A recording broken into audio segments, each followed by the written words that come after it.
Hello guys, good morning sa inyong lahat dyan. Ito na po kami ay La Bandera, Plansadora. Ito nagtatrabaho na umaga pa lang. Ito nagwa-washing na po ako.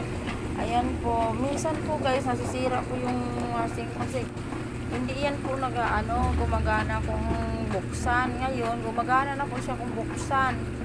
Ayan po, 16 kilo yan po ang laman po. Ayan po, maganda po itong washing kasi may ngipin po yan sa gitna. Ibang washing po walang ngipin sa gitna. Ayan, may ngipin po yan sa gitna. Kung yung mga sira-sira po ng mga tila, kaya niyang sisirain. Kaya kung may mga masilan po ng mga damit, kaya sinasabihan po namin yung mga customer ay i-handwash na lang. Kasi mahalan po sila kasi ang handwash po, mahal talaga ang handwash. Kung washing lang talaga po,